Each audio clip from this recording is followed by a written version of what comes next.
பண்ணிக்கலாம் அப்படிங்கிற மாதிரி சொன்னாங்க. அதாவது இந்த வாரம் நீங்கள் வந்து உங்களுக்கு பிடிச்ச உங்கள் ஃபேவரட் ஷாம்பு யூஸ் பண்ணி ஹேர் வாஷ் பண்ணுறீங்க அப்படின்னா, நெக்ஸ்ட்டு ஹேர் வாஷ் பண்ணுவீங்க இல்லையா, வாரத்துக்கு 2லேருந்து 3 தடவை வாஷ் பண்ணுறவங்களும் இருக்கிறாங்க.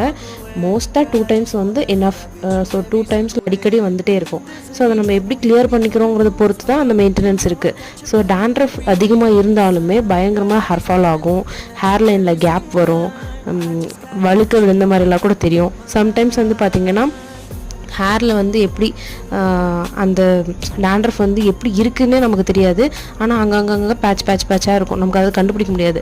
ஒரு 2 டேஸ் கழித்து ஹேர் வாஷ் பண்ணாமே விட்டுட்டிங்கன்னா அங்கங்கே அரிக்கும் போது நீங்கள் எடுத்து பார்த்தீங்கன்னா அப்படியே பொடுகு வந்து எப்படின்னா கொட்டும், லிட்ரலி பவுடர் மாதிரி எல்லாம் கொட்டும். அதுவும் முகத்துலலாம் பட்டுருச்சு, உடம்புலலாம் பட்டுருச்சுன்னா அங்கங்கே கொப்பளமாக வரும். இதெல்லாம் ரொம்ப ரொம்ப மோசமான ஒரு ஸ்டேஜ். ஸோ லிட்ரலி நானும் அதே ஸ்டேஜில் தான் இருந்தேன். அப்படியே தோல் மாதிரி உரித்து எடுத்துடலாம் அந்த மாதிரி இருக்கும்.